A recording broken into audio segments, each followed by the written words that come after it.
Good morning students, मैं हूं आपका R square sir chemistry channel को सब्सक्राइब कीजिए, शेयर कीजिए, बेल आइकॉन बटन जरूर दबाइए।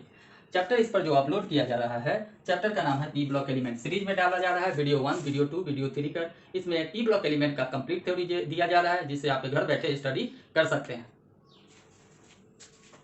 आज देखते हैं reactivity towards hydrogen group 16 element का।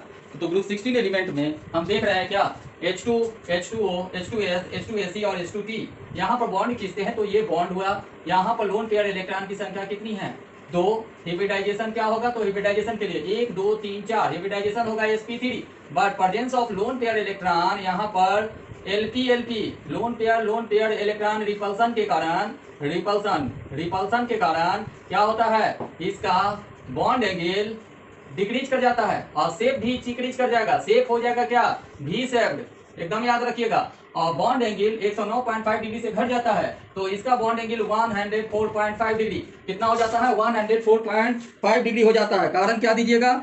Due to lone pair and lone pair bond pair repulsion. कारण एकदम याद रखिएगा, इंपॉर्टेंट है। लोन पेयर और ये रिपल्सन कहलाता है LP-BP repulsion. LP loan pair bond pair electron repulsion, एकदम याद रखिएगा। इसके कारण से इसका शेप हो जाता है V शेप्ड और bond angle less than 109.5 degree. फिर देखिए, ये क्वेश्चन था H2O से। अब क्वेश्चन इसमें ऐसे पूछेगा, यहां से यहां बढ़ेंगे on moving H2O to H2T, bond angle क्या होगा? डिक्रीज। बॉन्ड एंगल क्या होता है? Bond angle decrease. पूछेगा क्यों डिक्रीज होता है? तो एकदम decrease due to decrease in electronegativity. क्या होता है? Decrease in electronegativity. अब देखिए, हम यहाँ आपको समझाने का प्रयास करते हैं। इलेक्ट्रोनिगेटिविटी क्या होता है, ध्यान से देखिए। यहां से यहां बढ़ेंगे ना, तो इलेक्ट्रॉन ये ऑक्सीजन के करीब होगा और यहाँ पर इलेक्ट्रॉन थोड़ा सा क्या हो जाएगा? दूर ही जाएगा।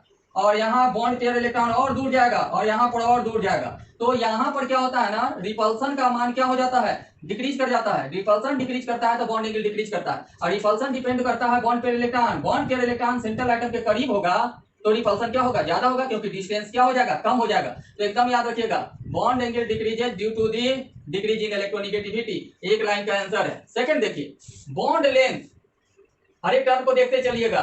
बॉन्ड लेंथ क्या होगा? तो बॉन्ड लेंथ इंक्रीज। क्यों इंक्रीजेज? एकदम याद रखिए, due to increase in size of central atom. Central atom का साइज इंक्रीज कर रहा है तो साइज बढ़ेगा। तो आप यहाँ देखिए ना, O है, छोटा साइड है H और S है, S का साइज बड़ा है तो बॉन्ड लेंथ क्या हो जाएगा? ज्यादा होगा। बॉन्ड लेंथ यहाँ से यहाँ तक की डिस्टेंस को this is called bond length. तो बॉन्ड लेंथ किसका ज्यादा होगा? H2S का। और यहाँ रिएक्टिविटी टुवर्ड्स हाइड्राइड्स है। हाइड्राइड्स का मतलब ग्रुप ये 16 एलिमेंट है, H2 के साथ रिएक्ट करके क्या फॉर्मेशन करता है? EH2, this is called hydride. E means यहाँ पर आप लोग ऑक्सीजन, सल्फर, सेलेनियम और क्या डालेंगे? टेलुरियम डालेंगे, ठीक है ना। तो bond length increase due to increase in size of central atom. Central atom के साइज के कारण क्या होता है? बॉन्ड लेंथ का मान इंक्रीज करता है। तो आप हर एक चीज को आप ध्यान से देखते चलिएगा। देखिए, बॉन्ड लेंथ इंक्रीज किया तो तीसरा नंबर में बॉन्ड एनर्जी, हम टॉप टू बॉटम ही मूव कर रहे हैं। बॉन्ड एनर्जी सब एक दूसरे से रिलेटेड है।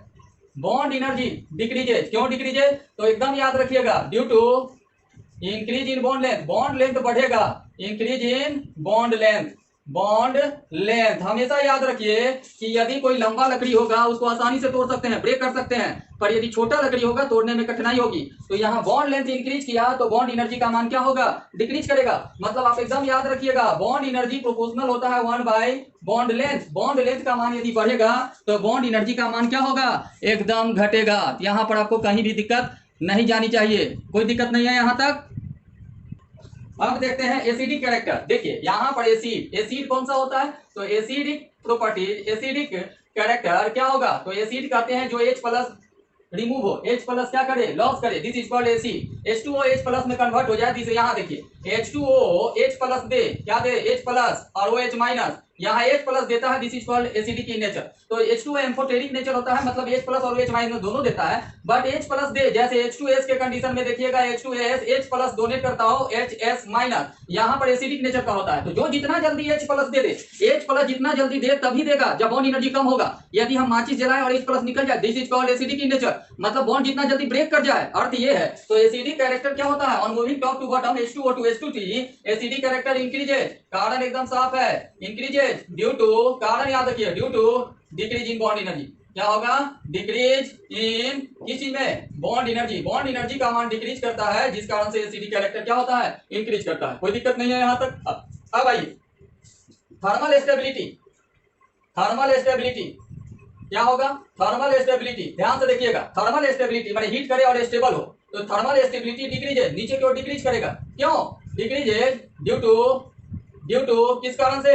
Due to decrease in bond energy. Bond energy अधिक होता तो थर्मल स्टेबिलिटी अधिक होता, but due to decrease in bond energy, तो बॉन्ड लेंथ भी डिपेंड करता है, increase in bond length, bond energy. तो यहां तक आपको कोई दिक्कत नहीं है। फिर देखिए यहां आपको हम बताते हैं मेल्टिंग एंड बॉइलिंग पॉइंट। देखिए MPBP, melting point and boiling point, top to bottom क्या होगा? इंक्रीजेज। कहिएगा क्यों increases? Increases due to increase in molecular mass. पहले हम बताया ना, मॉलिक्यूलर मास इंक्रीज करेगा तो क्या होगा?